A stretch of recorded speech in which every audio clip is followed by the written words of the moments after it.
Captain Zex High stared at the damaged escape pod floating in the dark space near the asteroid field. The metal was twisted and burned. Holes showed where weapons had hit it. Inside the clear window, a figure lay still. "Captain, we should leave it alone," said Crix, the ship's engineer. His 4 arms moved nervously over his control panel. "That's human writing on the side. Humans mean trouble." Zex High moved closer to the window. The Vraxian captain had gray skin that could change colors with mood. Right now, it showed the deep blue of worry. "There's someone alive in there. I can see them breathing." "So what? It's not our problem," Vash said, from the weapons station. The young Vraxian had red markings on his face that meant he came from the warrior clan. "We're traders, not rescuers. Besides, whoever shot up that pod might come back." The escape pod spun slowly. Zex High could see the person inside was a human female. She wore a blue uniform with patches on the arms. Blood covered one side of her face. Her eyes were closed. "Captain," Crix said again, "the hegemony controls this area. If they find out we helped a human, they'll come after us. You know what they do to people who get in their way." Zex High knew. The hegemony was a group of pirate clans that ruled this part of space. They took what they wanted and killed anyone who stopped them. They had big ships and lots of weapons. Most traders paid them money to fly through their space safely.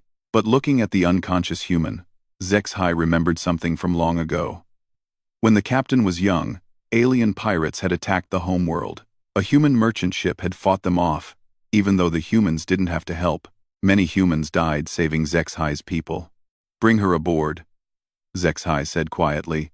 "Captain," both crew members said at once. "You heard me. Get the medical bay ready." Zex High's skin turned the solid gray that meant the decision was final. Crix and Vash looked at each other. They had worked with Zex High for 5 years. They knew that gray color meant no more talking. 20 minutes later, the human woman lay on the medical table. Her name tag said Dr. Sarah Chen, and showed she worked for Earth Research Division. She was about 30 years old with black hair and olive skin. A long cut ran across her forehead, and her right arm was broken. Zex High used the medical scanner. 3 broken ribs, broken arm, mild brain injury from hitting something hard. "She'll live, if we treat her right." "What happened to her ship?" Vash asked. Zex High checked the escape pod's computer.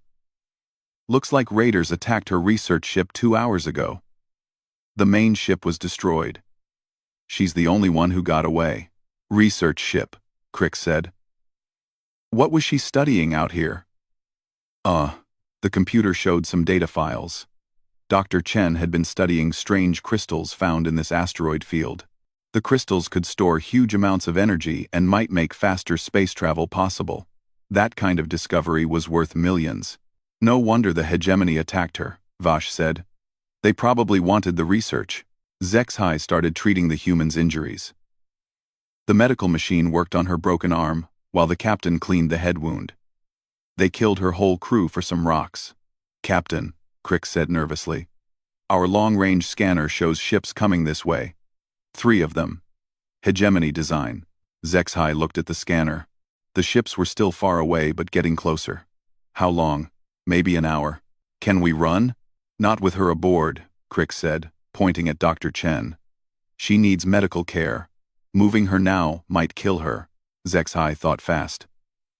They could hide in the asteroid field. But the hegemony ships had good scanners.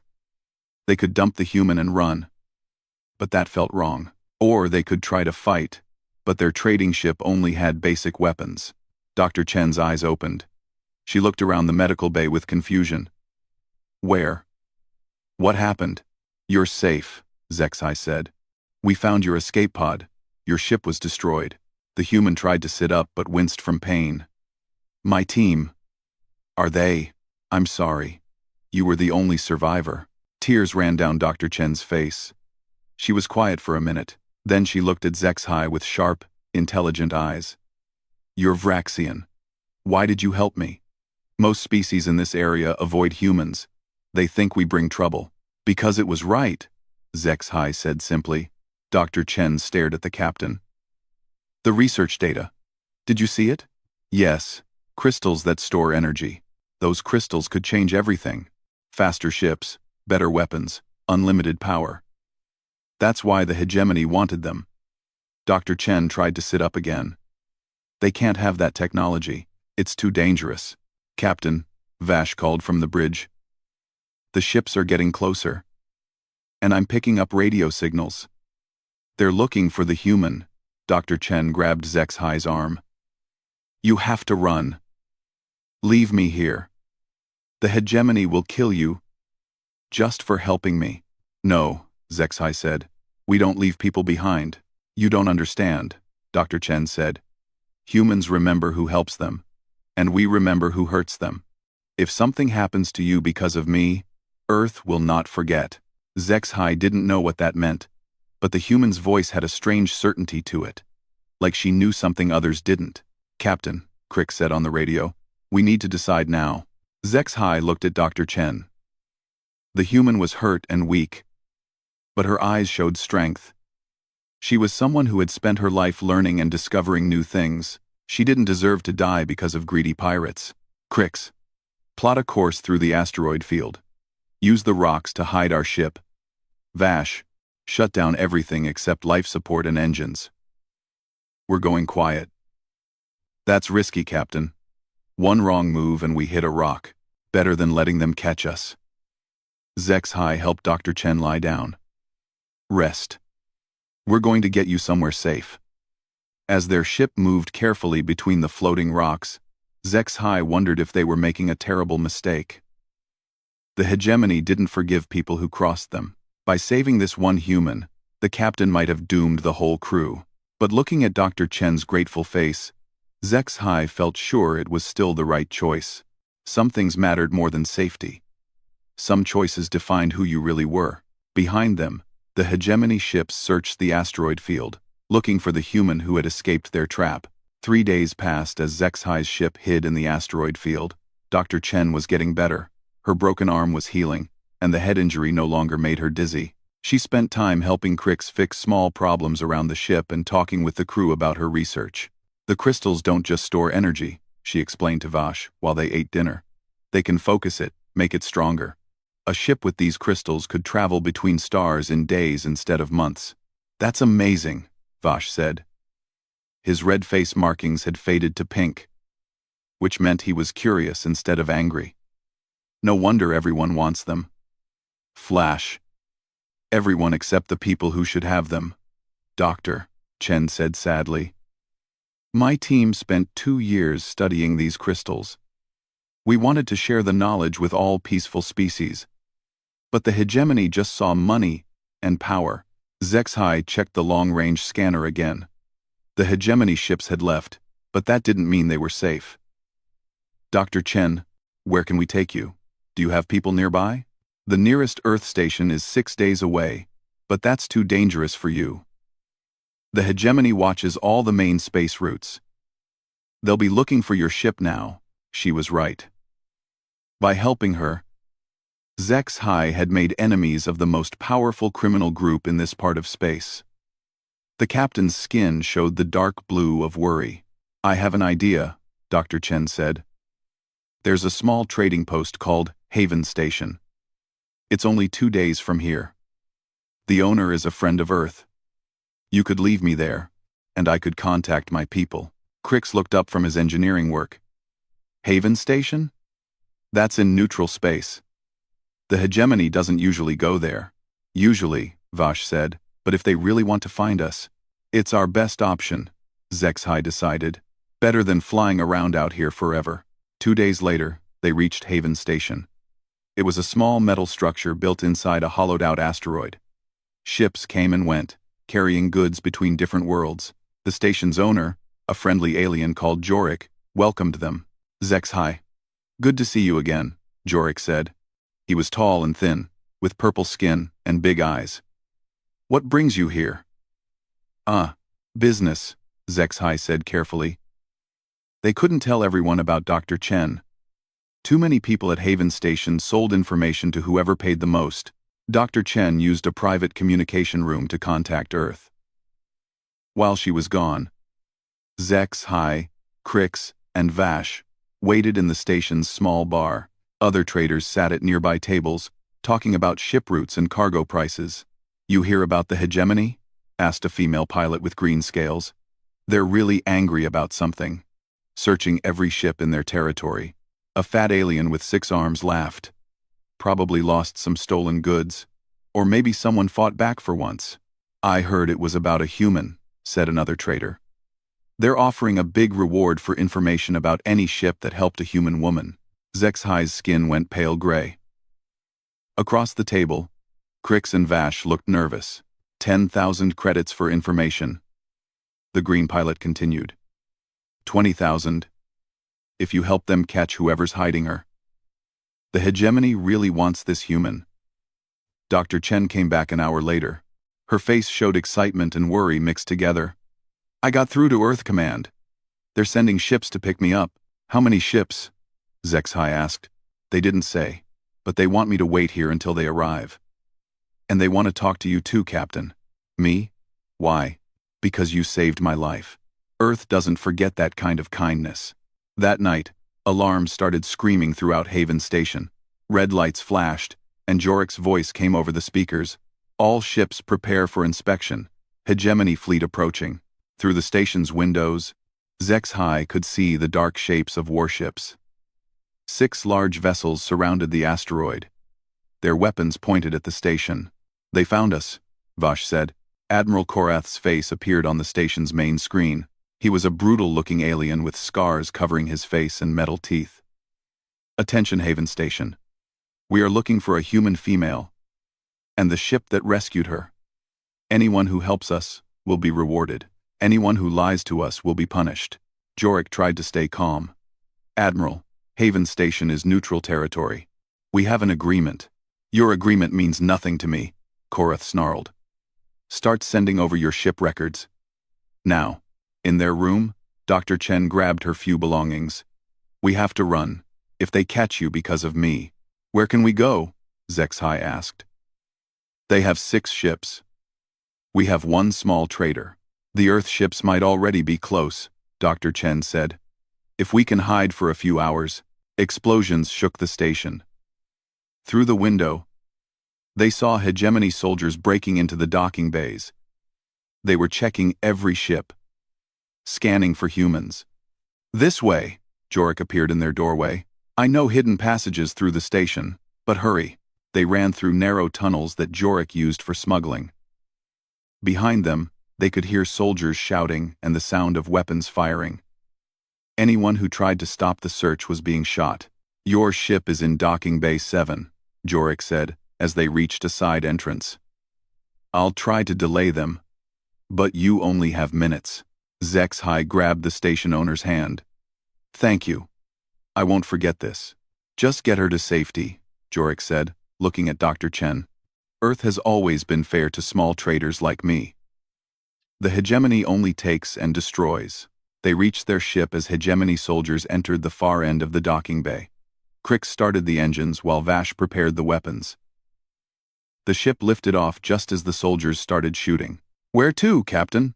Crix asked, as they flew away from the station. "Away from here, fast as we can." Behind them, Haven Station was burning.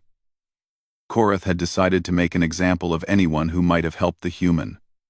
The peaceful trading post was being destroyed, and many innocent people were dying.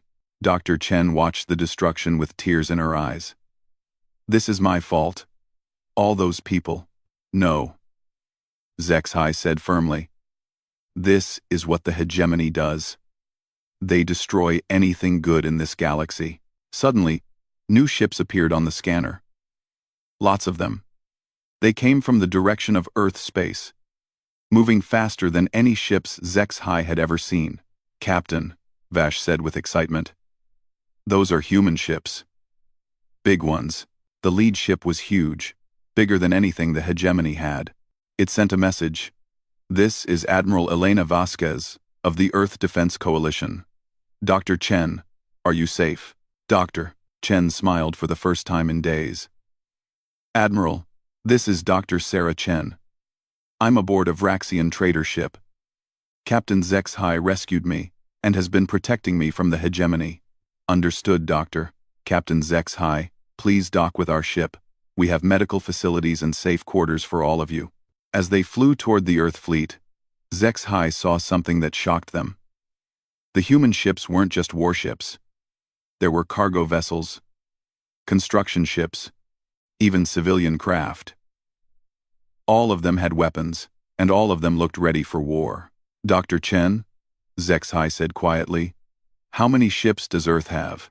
Dr. Chen looked at the scanner showing dozens of human vessels, with more arriving every few minutes. Her voice was very serious when she answered, Captain, you're about to learn something that most aliens don't know. Earth doesn't just have ships. Earth has been watching and waiting. And now, because of what they did to you and your crew, Earth is going to war. Admiral Elena Vasquez stood in the command center of the Earth ship Defiant. Around her, dozens of officers worked at their stations, coordinating the largest military operation Earth had launched in 50 years. The room buzzed with activity. But Elena's attention focused on the small screen showing Captain Zex High's ship approaching their fleet. Admiral, we're receiving Dr. Chen's full report, said Commander Hayes, Elena's second in command. The hegemony didn't just attack her research ship. They killed her entire team and then hunted her down for sport. Elena's face darkened. And they attacked the aliens who helped her. Yes, ma'am. They destroyed Haven Station. Killed hundreds of innocent traders just to send a message. Elena had been waiting for something like this for years. Earth's expansion into space had taught them a hard lesson. Kindness was often seen as weakness by predator species. The galaxy was full of bullies who took what they wanted and hurt anyone who tried to help their victims. But Earth remembered every act of kindness shown to their people. And they remembered every act of cruelty too. Status report on Operation Guardian Angel, Elena ordered. Phase 1 complete, Admiral. All sleeper ships have dropped their disguises. Phase 2 in progress. Combat fleets are arriving at rally points. Phase 3. Ready on your command. Elena smiled grimly.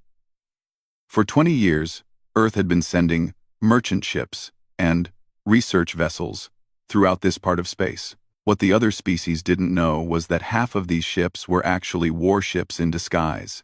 Earth had been watching, learning, and preparing. What's the fleet count now? Elena asked. 230 ships and growing. We have everything from heavy cruisers to cargo haulers retrofitted with weapons. Plus, our allies are starting to arrive. Allies? Yes, ma'am. Turns out, we're not the only ones who hate the hegemony. 12 different species have asked to join our operation. Apparently, the hegemony has been bullying this whole sector for years. On the main screen, Captain Zex High's ship docked with the Defiant. Elena watched as the Vraxian captain and crew were escorted to the medical bay. Dr. Chen walked beside them, talking excitedly with her rescuers. Admiral, Dr. Chen said when she reached the command center. This is Captain Zex High. They saved my life and risked everything to protect me. Elena looked at the gray-skinned alien, whose colors showed both nervousness and determination. Captain, Dr. Chen has told me what you did. Earth owes you a debt. Zex High's skin shifted to confused purple. I don't understand. We saved one person. Why are you bringing so many ships? Because, Elena said, you didn't just save one person. You saved one of our people. And then you were attacked for showing basic decency. That's not acceptable. Dr. Chen stepped forward. Captain, let me explain something about Earth's history. 50 years ago, when we first went to space, we were like you. We helped people because it was right, and predators like the hegemony nearly destroyed us for it. Elena continued the story. We learned that in this galaxy, you have to be strong enough to protect kindness. Otherwise, evil wins. She activated a holographic display showing the entire sector. Red dots marked hegemony bases and fleets. Blue dots showed Earth forces moving into position. There were a lot more blue dots than red ones. This is the Chen Doctrine, Elena said, naming it after the rescued scientist. Any species or individual who helps Earth citizens gets our full protection. Any group that hurts them faces our full strength. Zexhai stared at the display. But the hegemony has thousands of ships. They control dozens of worlds. Had, Elena corrected. They had those things. As of today, that's changing. Commander Hayes approached with a data pad. Admiral, we've identified all hegemony bases and supply lines. Intelligence reports their main fleet is scattered across the sector. They're not expecting a coordinated attack. What about civilians? Zexhai asked. There are innocent people living on hegemony-controlled worlds. Elena's expression softened. Captain, that's why you're here. We need guides who know this area. People who can help us tell the difference between pirates and civilians. This isn't about revenge. It's about protection.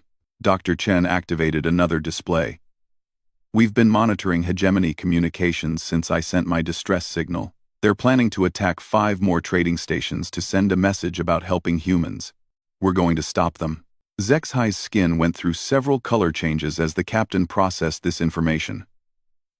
You want my help planning military operations? We want your help saving lives, Elena said. The hegemony thinks violence makes them strong. We're going to show them that protecting others is real strength. Over the next few hours, Zexhai worked with Earth strategists. The captain was amazed by how much humans knew about the local area. They had detailed maps of every space route, complete files on hegemony leaders, and knew exactly which worlds were controlled by fear versus loyalty. How long have you been planning this? Zexhai asked. We've been preparing since the first human trader was attacked in this sector, Elena replied. We knew eventually we'd need to take action. Your rescue of Dr. Chen just gave us the right moment. Vash and Crix joined them on the bridge. The young Vraxian looked excited. Captain, you should see the human ships. They have weapons we've never heard of. And the crews, they're all volunteers. Nobody ordered them to come here. They came because they wanted to help, Dr. Chen explained. When Earth sent out the call for Operation Guardian Angel, we had more volunteers than we could use. Humans don't like bullies. Elena received a message from her communications officer. Admiral, we're getting signals from across the sector. News of our fleet is spreading fast. What kind of signals? Requests for help, mostly. It seems a lot of people have been waiting for someone to stand up to the hegemony. Also, 3 more hegemony client states just declared independence. They think we're going to win. Zexhai looked confused. How can they be so sure? The fighting hasn't even started. Because, Elena said, they've seen what humans do when one of our own is threatened. And they've seen what happens to bullies who think kindness is weakness. The main screen showed Admiral Korath's fleet near the ruins of Haven Station. The hegemony commander was broadcasting threats to the entire sector, promising terrible revenge on anyone who helped the human terrorists.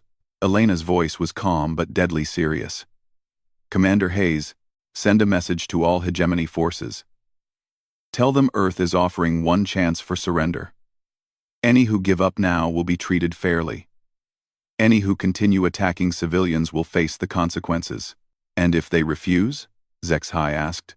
Elena looked at the rescued Vraxian captain with eyes that showed years of careful planning and absolute determination. Then they're about to learn why humans survived long enough to reach the stars. We don't start fights, Captain, but we always finish them. On the screen, Korath's response came quickly. He was laughing as he rejected Earth's offer. Humans are weak, he broadcast. I will crush your pathetic fleet and sell your people as slaves. Elena turned to her crew. All ships, this is Admiral Vasquez. Operation Guardian Angel is now active. Remember, we're not here to conquer. We're here to protect. Any species that helps humans or stands against bullies gets our friendship. Any species that preys on others gets our fury. Begin the operation. Across the sector, human ships began moving toward their targets. The war for the future of local space had begun. The war began at dawn across 17 different star systems. Human ships appeared everywhere at once, their timing perfect after years of secret planning. Admiral Korath realized too late that Earth hadn't just brought warships, they had brought an entirely new way of fighting. At Kepler Station, a hegemony supply base, the attack started with something unexpected. Instead of weapons, the human ships broadcast a message to every person on the station. This is the Earth Defense Force. All civilians have 10 minutes to reach evacuation areas marked on your screens. We are here to remove the hegemony, not to hurt innocent people. Captain Zexhai watched from the bridge of the Defiant as human Marines landed on the station. They're really going to let the civilians escape? That's how humans fight, Dr. Chen explained. We learned long ago that real strength means protecting the weak, not hurting them. The hegemony forces at Kepler Station expected the humans to simply blast the base from space. Instead, human soldiers moved carefully through the station, room by room, making sure no innocent people were trapped. When hegemony pirates tried to use civilians as shields, the humans used stun weapons and precision tactics to save everyone. It's taking them longer to win that way, Zexhai observed. Admiral Vasquez heard this comment. Yes, it is. But watch what happens next. Within hours, something amazing occurred. The civilian workers at Kepler Station began helping the human soldiers. They showed them where the pirates kept their weapons and pointed out hidden passages. Some even picked up guns to fight beside the humans. Why are they doing that? Vash asked. He and Crix had been watching the battle with amazement. Because humans showed them that strength can be gentle, Dr. Chen said. The hegemony ruled through fear. We're offering something different. Protection and respect. The same pattern repeated across the sector. At every battle, humans made protecting civilians their first priority. Even when it made the fighting harder, even when it put human soldiers at risk, they never abandoned their principles. On the mining world of Zirion, hegemony forces tried to destroy the mines rather than let humans capture them. But the human fleet included construction ships and engineering vessels. While their warships fought the pirates, their engineers worked to save the mines and protect the workers. The local miners, mostly peaceful aliens who had suffered under hegemony rule for years, couldn't believe what they were seeing. For the first time, someone was fighting to free them instead of control them. Admiral, Commander Hayes reported, we're receiving messages from 12 different worlds. Local governments want to join our coalition. Elena smiled. Patch me through to all coalition forces. Her voice went out to every human ship and their growing number of alien allies. This is Admiral Vasquez. Today we're not just fighting a war. We're proving that bullies can be defeated when good people work together. Every world we free, every civilian we save, every act of kindness we show, makes us stronger. Admiral Korath was discovering this truth the hard way. His forces were technically still strong, but they were falling apart from the inside. Many of his alien allies had joined him because they thought the hegemony was unstoppable. Now, seeing human tactics and principles in action, they were switching sides. At the Battle of Crimson Nebula, an entire hegemony fleet defected when the humans offered medical aid to wounded enemy soldiers. Korath watched in rage as his own people chose mercy over money. They're making us look weak, he screamed at his remaining officers. No more mercy. Kill everything. Humans, aliens, civilians. Show them what real strength looks like. But this order backfired completely. When Korath's forces began attacking refugee ships, more of his own people abandoned him. Even pirates had limits, and watching their admiral order the murder of children was too much for many. Captain Zexhai found themselves in an unexpected position. Admiral Vasquez had asked them to serve as a liaison, with alien forces joining the coalition. The rescued Vraxian captain was becoming a symbol, proof that helping humans led to friendship, not conquest. Captain, a delegation of traders approached Zexhai on Haven Station, which humans had helped rebuild stronger than before. We want to join the fight. Can you speak to the humans for us? Why me? Zexhai asked. Because you showed us what courage looks like, said the leader, an elderly alien with kind eyes. You risked everything to save one person. The humans are risking everything to save all of us. The tide of war turned decisively at the Fortress of Shadows, Korath's main base. The Hegemony Admiral had expected a brutal siege. Instead, the humans did something no one predicted. They surrounded the fortress and then began broadcasting into it. Not threats or demands, but stories. Stories about Dr. Chen's research and how it could help everyone. Stories about worlds freed from hegemony rule where people were building better lives. Stories about former enemies becoming friends. Inside the fortress, hegemony soldiers began to wonder if they were fighting for the wrong side. When humans offered amnesty to anyone who surrendered, and when they showed footage of captured pirates being treated with dignity, the fortress began to empty from within. Korath found himself alone in his command center, betrayed by almost everyone who had once served him. The few loyal soldiers he had left were outnumbered 100 to 1. Admiral Korath. Admiral Vasquez's voice came over the communication system. Your war is over. Surrender now, and you'll be treated fairly.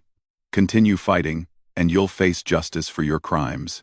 Korath's response was to try one last desperate attack.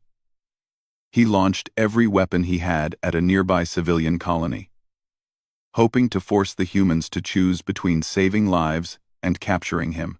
But humans had planned for this too. Their ships intercepted every missile and beam weapon, protecting the colony completely. At the same time, human marines stormed Korath's command center.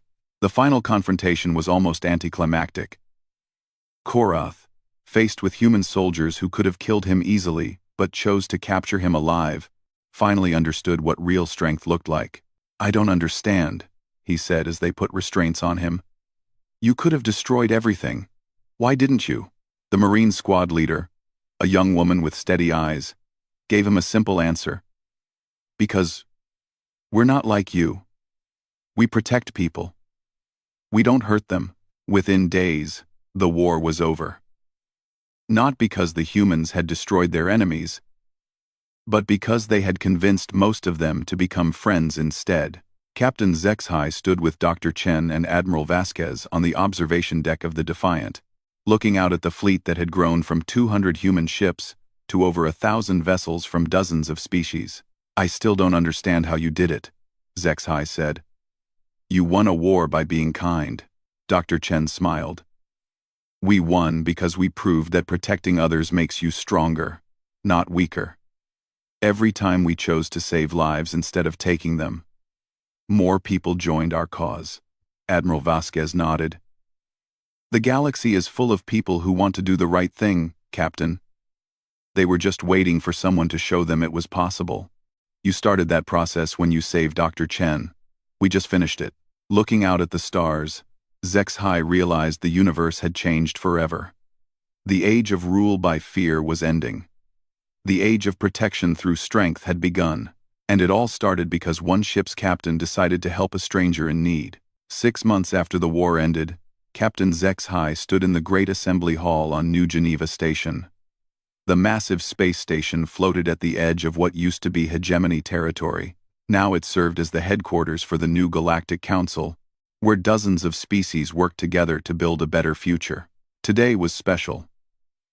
Zexhai was receiving Earth's highest civilian honor, the Star of Courage, for saving Dr. Chen and starting the chain of events that freed half the galaxy from pirate rule. I still think this is too much ceremony for one rescue, Zexhai whispered to Dr. Chen, who stood nearby wearing the blue uniform of Earth's new diplomatic corps. It wasn't just one rescue, she whispered back. It was proof that ordinary people can do extraordinary things when they choose what's right over what's safe. Admiral Vasquez stepped to the podium.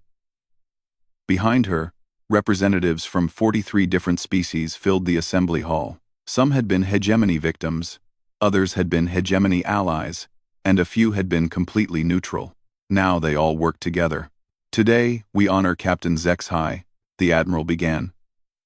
Not just for saving the life of Dr. Sarah Chen, but for showing the galaxy that courage comes in many forms. When faced with a choice between safety and compassion, this remarkable individual chose compassion. That choice changed everything.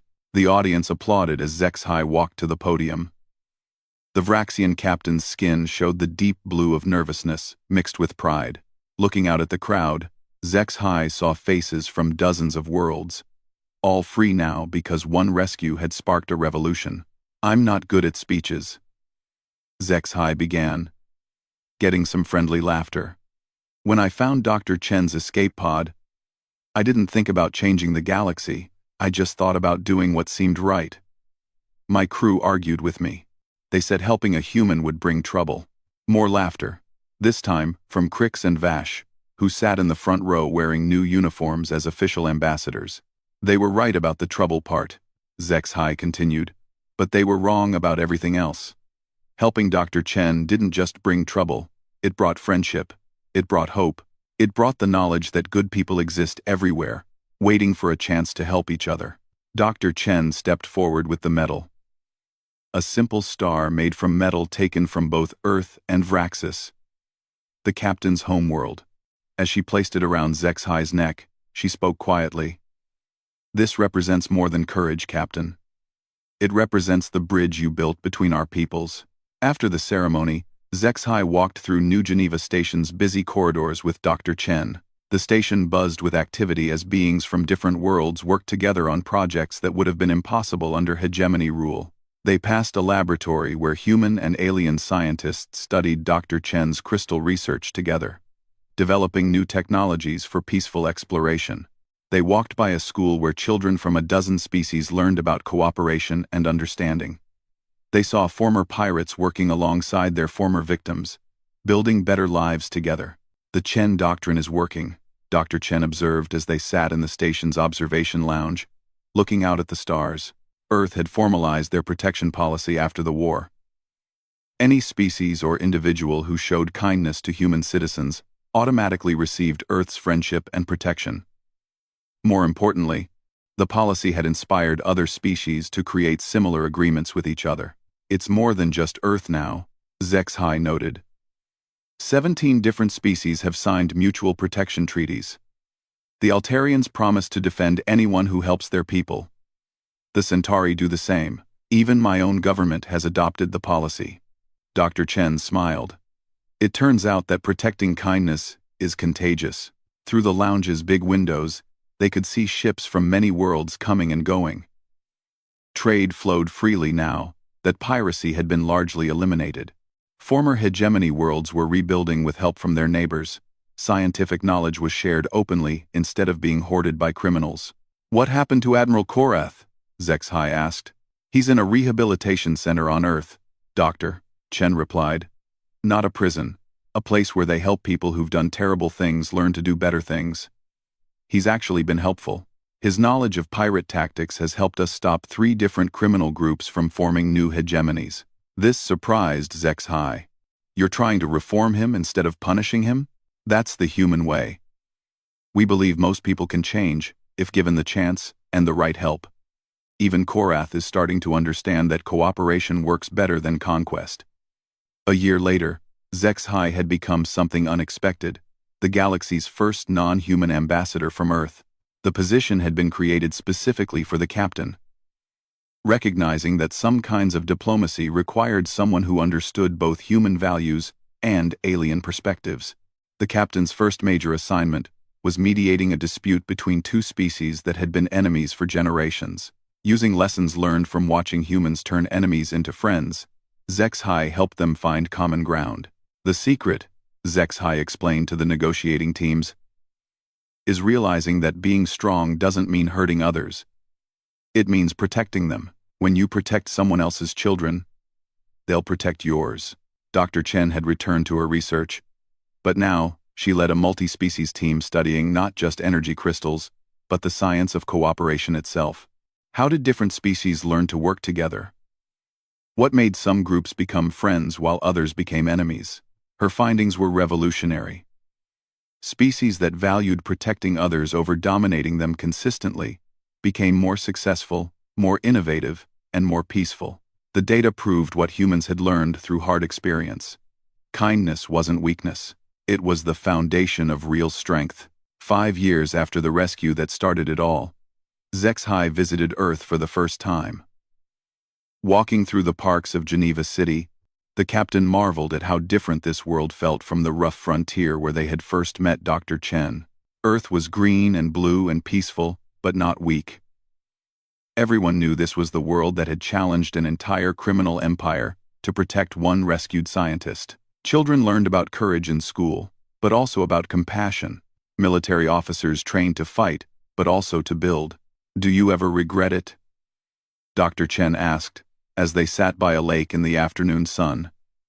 If you hadn't saved me, you'd still be a simple trader. Now you're responsible for diplomatic relations between dozens of species. Zexhai's skin showed the warm gold of contentment. I regret nothing. That day, in the asteroid field, I had to choose between what was safe and what was right. I chose right, and it led to everything good that's happened since. Dr. Chen nodded. My research team has a theory about that. We think the universe tends toward cooperation over time, but it needs catalysts. People who make the right choice at the right moment, even when it's hard. Catalysts, like rescuing strangers. Catalysts like showing that kindness matters more than fear. As the sun set over Earth's peaceful landscape, Zexhai thought about the changes that had swept across the galaxy. The hegemony was gone, replaced by dozens of free worlds working together. Trade and science flourished. Children grew up learning that different species could be friends instead of enemies. None of it would have happened if one alien trader hadn't decided to help a human in trouble. That night, Zexhai sent a message to Crix and Vash, who now ran their own trading company based on fair trade principles, ensuring that business relationships helped everyone involved. Remember that day when you said helping a human would bring trouble? Zexhai wrote. You were right. It brought the best kind of trouble possible. The kind that makes everything better. Looking up at the stars from Earth's surface, Zexhai could see ships traveling between worlds that were once enemies, carrying goods and knowledge and friendship. In the distance, the lights of New Geneva Station twinkled like a beacon of hope. The galaxy had learned an important lesson. When you rescue someone, you don't just save one life.